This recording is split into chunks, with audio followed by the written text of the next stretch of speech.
안녕하세요. 지한이 아빠입니다.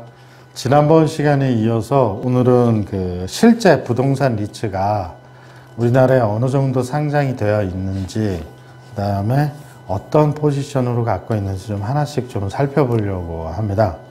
지금 그림을 보시겠습니다. 이 그림은 2009년 9월 3일 오전 10시 현재 기준으로 제가 작성을 한 거고요. 총 10개의 리츠를 제가 정리를 했습니다. 근데 이제 유명한 리츠는 코람코 에너지 리츠, 신한 알파 리츠, 그 다음에 롯데 리츠, 그 다음에 이지스 레지던스 리츠 뭐 이런 것들이 있더라고요. 그래서 하나씩 좀 살펴보면 이 표를 보시는 방법은 종목 코드와 현재가를 쭉 보면 빨간색으로 되어 있듯이 이 금액이 6,000원이 넘는 게 별로 없습니다. 그 다음에 액면가가 쭉 있고요. 대부분이 다 500원 아니면 1,000원입니다. 그 다음에 결산어를 보시면요. 대부분 다 이렇게 연에 2번 결산을 합니다. 예를 들면 코람코 에너지 리츠 같은 경우는 5월과 11월.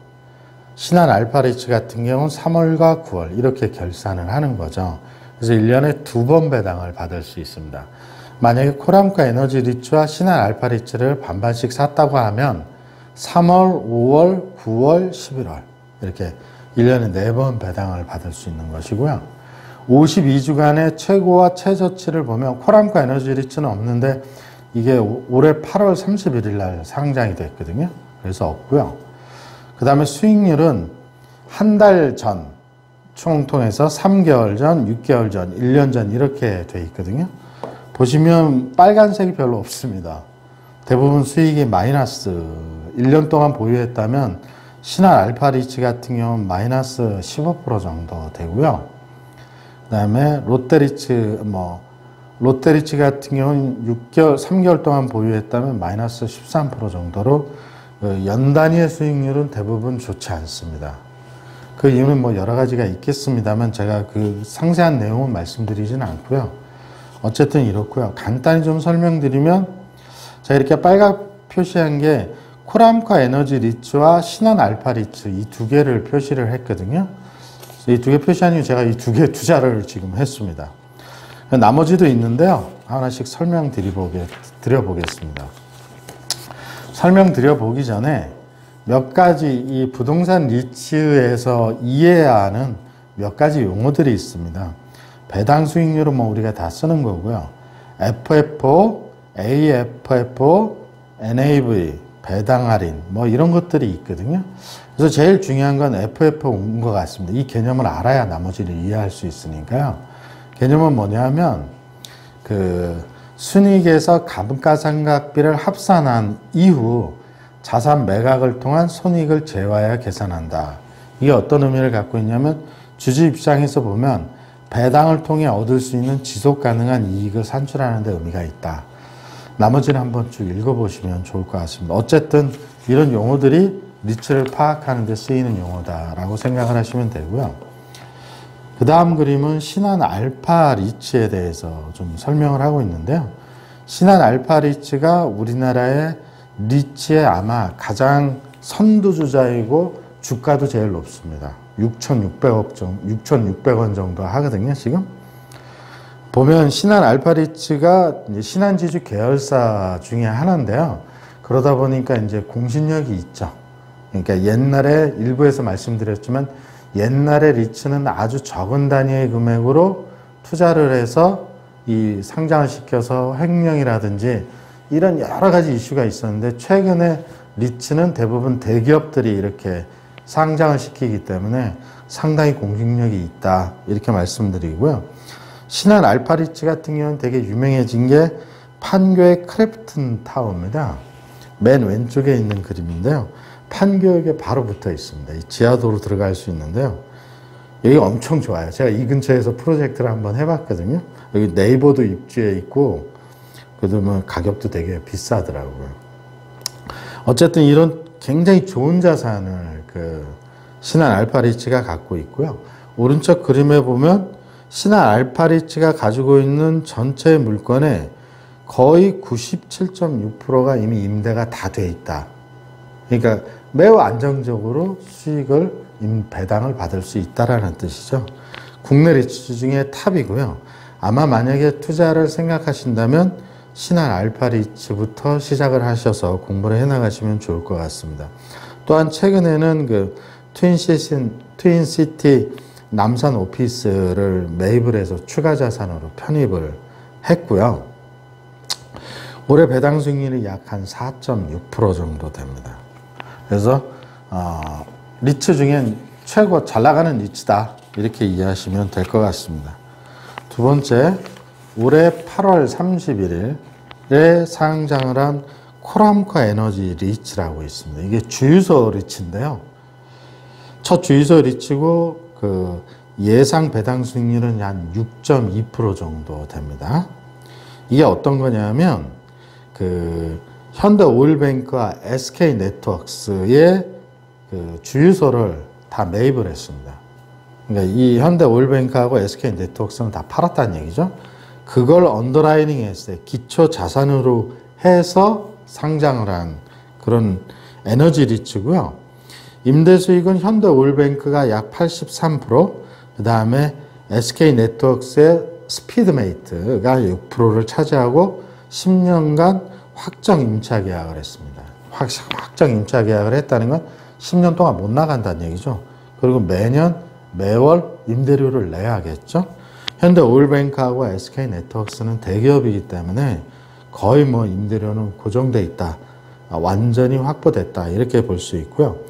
그리고 이 계약은 원칙적으로 중도해지가 불가능하도록 했어요. 아마 이렇게 한 이유는 리츠가 아직 시장에 주목을 받지 못하다 보니까 좋은 상품이 돼야지만 상장을 해서 대박을 칠 수 있기 때문에 아마 이런 조건을 걸지 않았나 싶고요. 영업 적자가 6개월 이상 지속되는 주유소에 한정해서 주유소 매입 원가 이상으로만 팔 수 있도록 했고요. 187개의 주유소를 매입했습니다. 그 다음에 매입 금액은 약 9,600억이고 감정평가액은 1조 1천억이라서 나중에 이제 자산을 매각하게 되면 매각 차익도 나중에 배당을 받을 수 있다는 것이죠. 다만 단점은 이제 코로나가 장기화되면 아무래도 유동인구가 적고 이동이 적을 테니까 그 주유소가 감소할 것이고 또 하나는 이제 전기차가 성장하면 그런 것들이 리스크 요인이 될 수 있겠죠. 그래서 이 임차인은 주로 현대 오일뱅크, SK 네트워크스, 그 다음에 여기 보면 버거킹하고 맥도날드가 있습니다. 이게 한 20개 정도 되고요. 그러니까 주유소에 껴있는 거죠.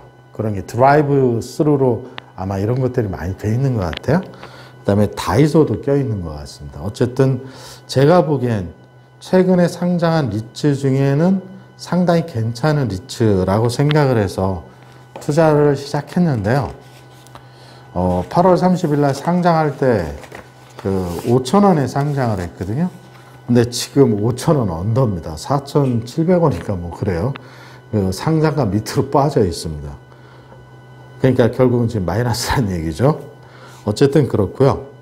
그 다음 장표를 좀 보시겠습니다. 나머지 리츠에 대해서 간단히 좀 설명드리면 이리츠코 크랩이라고 해서 요거는 뉴코아, 야탑점, 일산, 평천, 이천일 아울렛 이런 것처럼 이랜드 계열의 그 백화점이나 아울렛을 전부 다 매입해서 확정 임대료를 받으면서 상장시킨 그런 리츠고요.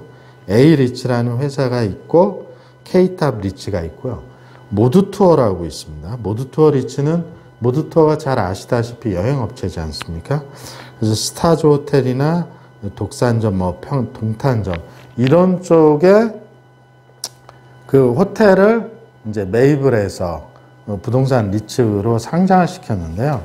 첫 번째 장에 보시다시피 모두투어는 지금 주가가 2,795원입니다. 2,795원이라는 건 그 반토막이 났다고 볼 수 있거든요. 그 이유 중에 하나는 요즘 호텔 아무도 안 가죠.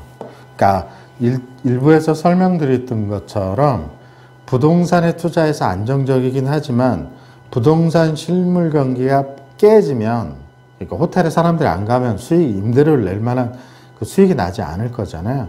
그럼 그게 주가에 반영되기 때문에 여기와 같이 모두 투어 리츠 같은 경우는 지금 사실은 반토막이 나 있다, 이렇게 생각을 하실 수 있고요.